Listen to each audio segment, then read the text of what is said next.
These YouTubers, they might be like, damn, dude, you know, like, I don't want to only play indie horror games, but at the same time, they're like, hey, man, at least it's getting me the views. At least it's making me the money because of these indie horror games that I'm playing that people always want to see all the time. Hello there, everyone. You must have clicked on this video because you are a fellow fan of indie gaming just like me. So I want to start off this video right now by having us do a little experiment, all right? A little test, shall we? Let's go ahead and take a look at some of these most well-known gaming YouTubers that we know of, all right?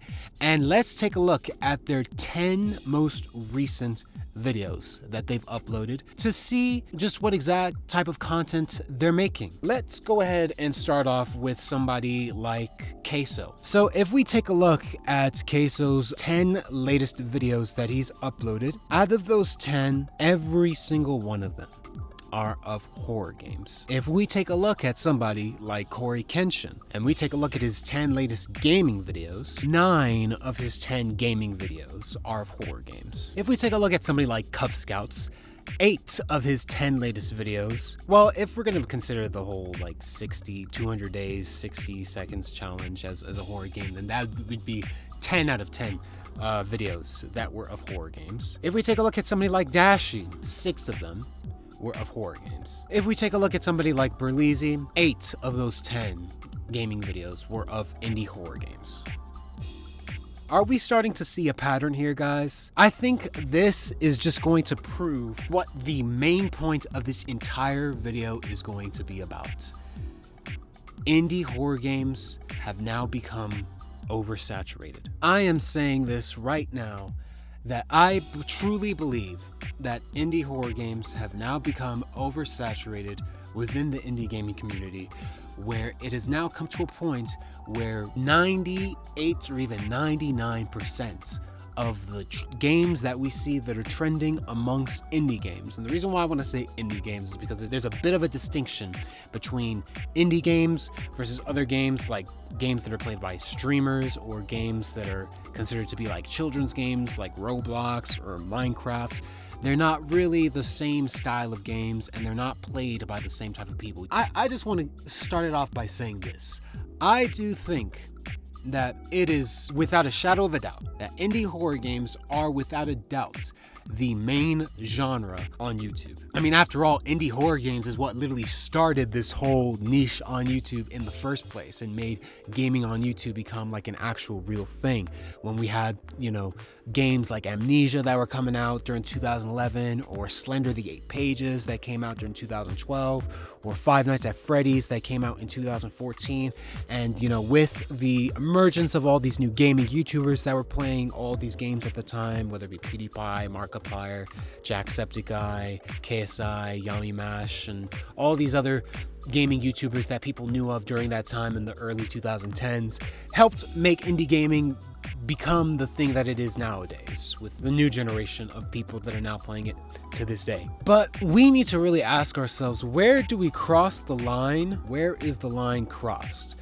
Where indie horror games go from being the main genre that people love versus that's literally all that there is when it comes to indie games. Let me just bring up some examples of games that we saw in the past. And now I want to make this very specific. I'm not saying that literally there are no indie games on like Steam or itch.io that aren't horror indie games, where it's like of a indie game of a different genre. There absolutely are. I've seen them myself.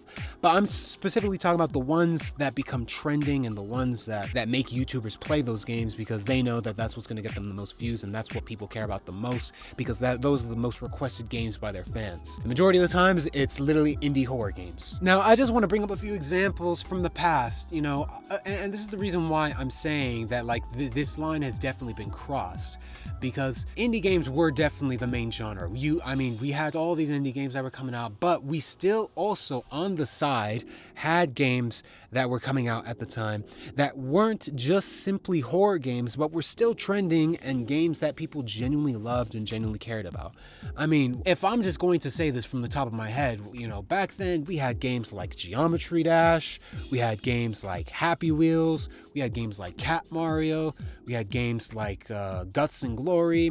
We had games like Super Hot. We had games like Cluster Truck. We had games like, well, I guess this isn't really a game, but Akinator, Paint the Town Red, Getting Over It, Jump King, Who's Your Daddy, Mr. President. And then if we're gonna really go back in time and go back to like 2013, 2014-ish, around that era, you know, we had games like The World's Hardest Game, or The Impossible Quiz, or Whack Your Boss, or Ways to Kill Your Ex. I think that's what the name of the game was.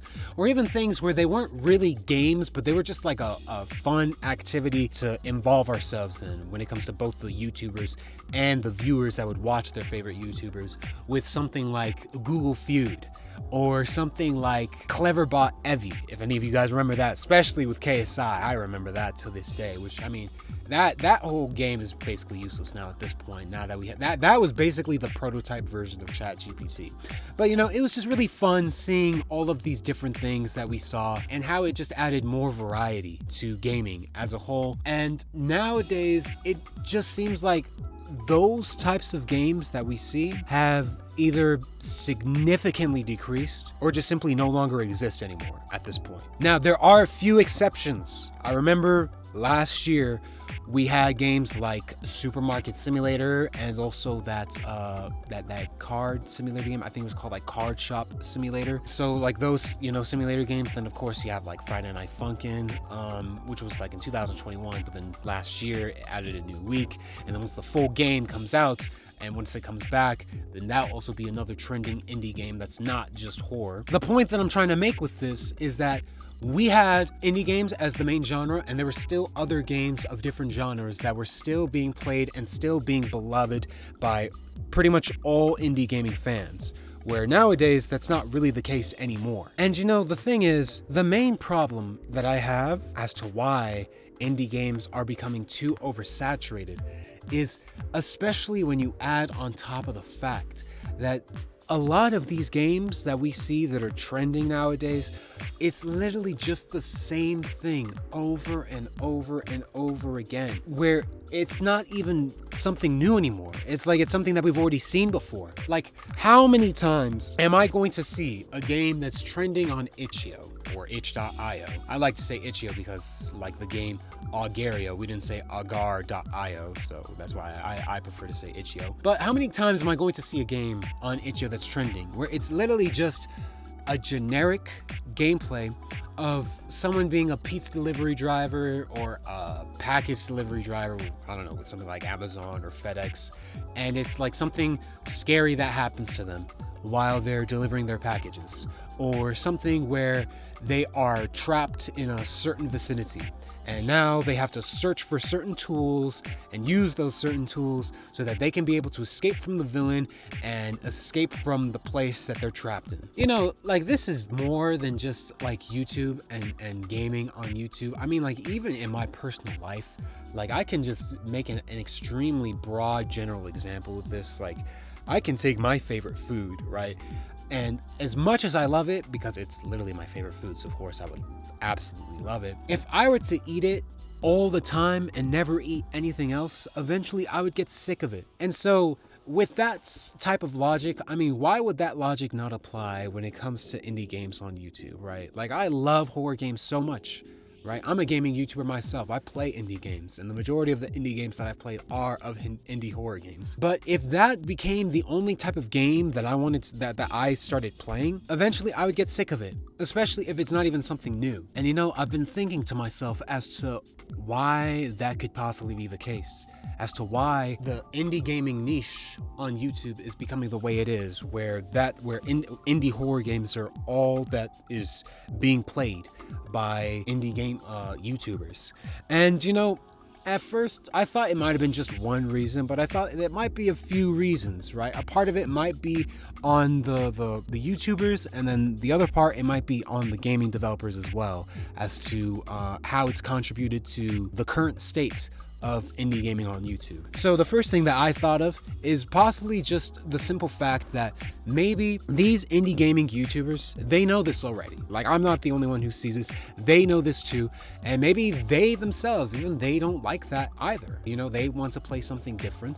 But, you know, with them being big and popular, we have to remember this is their job. So they need to, you know, pay the bills, have a roof over their head, and have food on the table.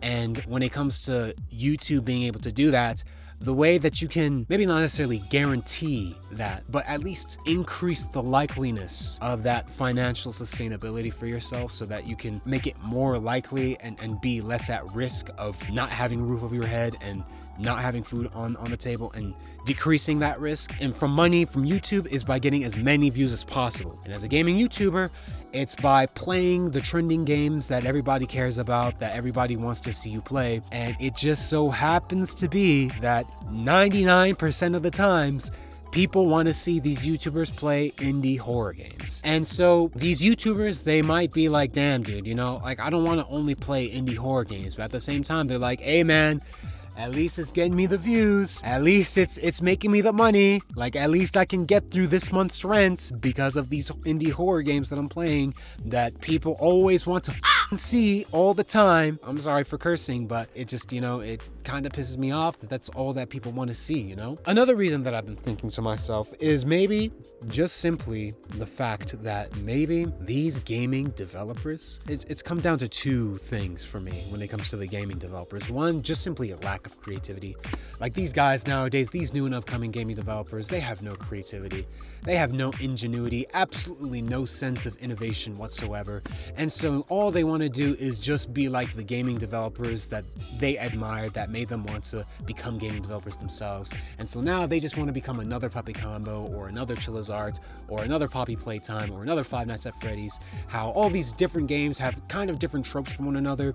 Mascot horror games, point and click horror games, search, use, escape, or your typical like 3D modeled styled game. Because man, I am just so sick and tired of seeing like, once Puppy Combo started implementing the PS1 graphics, the retro styled graphics within its games, especially at around like 2020 and beyond up till now, dude, literally almost every other horror game that I'm seeing now on Itch.io is literally just of a generic concept of a horror game with PS1 graphics being pasted onto the game, maybe with some VHS filter or CRT filter. And it's just so obvious where they got it from. But I'm just so sick and tired of seeing those same styles, same tropes, same aesthetics over and over and over again. But anyways, I think it could be a lack of creativity. Another thing could also be that these gaming developers don't really care about making a game that they love, but they care more about being successful with it and trying to make money. And while, you know, somebody like me who understands the importance of financial freedom and financial sustainability, yes, you definitely do want to simultaneously find a way to make money be a byproduct of the thing that you are going after for, the thing that you have a passion for. It should be like a secondary thing. It shouldn't be the primary motive. It should not be what drives you to do these things. Because if it does, you're not going to have as much enthusiasm or as much of a drive to do it, honestly. And so you're not really going to care about trying to make something and go all the way with it. You're only going to be half-hearted with it. And that's honestly going to make the game pretty whack, and you're just going to not really put your all into it. So yeah, it's come to a point where now these gaming developers, they focus more, prioritize success and money over joy and passion. And that's partially the reason why I'm playing these games, because I'm trying to grow myself. I'm a small YouTuber. I barely have 768 subscribers at the time of recording this little quick vlog. I would love to become a big gaming YouTuber. And if I were to become a big gaming YouTuber, this would sound extremely ambitious, but something that I would like to do myself is to try and redefine the indie gaming niche on YouTube. Try to redefine it and make it so that it's not just, because the definition of it nowadays is just you playing trending horror games and that's it. nothing else. I want it to become the case where you could be able to play any type of game you want, but in all honesty, that's a complete luxury, because the only way you can do that is by having people watch you play the game for you, which means that you have to bring people in, not just simply for the game that you're playing, an influx of new viewers, but also to be able to have these returning viewers of yours come back at a large sum compared to other YouTubers who have their returning viewers come back at a smaller amount, because you are just that much more charismatic and that much more entertaining, and people have that much more of a connection with you compared to all these other YouTubers. I've seen it before in the past. I've seen it before, YouTubers that will play completely random indie games that nobody's ever heard of. I've seen it before from people like Queso. I've seen it before from people like Dashi. I've seen it before from people like Corey Kenshin. I've seen it before from people like Markiplier, Jacksepticeye, PewDiePie. They will play random games and people will still watch them and they'll still get a large sum of views. Matter of fact, their viewership will still be almost roughly the exact same, because they're bringing people back in for their personality. But anyways, to just sum it all up, I want to conclude all of this by saying that as of right now, I don't think indie gaming is dying. If indie gaming was dying, I don't think it would even allow the opportunity for new people to become popular indie gaming YouTubers or streamers like Queso. But I think it might see a decline or a regression in some way, shape, or form. And I don't want to see that. I want to see gaming on YouTube, indie gaming, just keep on rising and rising and rising and rising all the way to the top non-stop. That's all I have to say. That's what I think. Am I going crazy? Am I just dumb? Or am I just deliberately focusing on one part and I'm not seeing another part of gaming on YouTube? Like, what are your guys' thoughts? Like, am I the only one who feels like this, where there's too many indie horror games? Or am I just running my mouth like a madman and I have absolutely no idea what I'm talking about? Because I don't feel like I'm being the only person who has this opinion. So if there are any of you that also have this opinion as well, please, you are more than free to leave a comment as well. But that's what I think, honestly. I think indie horror games are now oversaturated. And I don't know, we just gotta find a way to make that not be the case anymore. So yeah, guys, that's gonna be the end of this vlog. Let me know what you guys think as to whether you agree or disagree that indie horror games are oversaturated. But I will leave it at that. So thank you all, guys. I will see you all in my next video, which ironically will most likely be of a horror game. But that's going to be it, guys. So thank you all so much. And I will see you guys in the next video.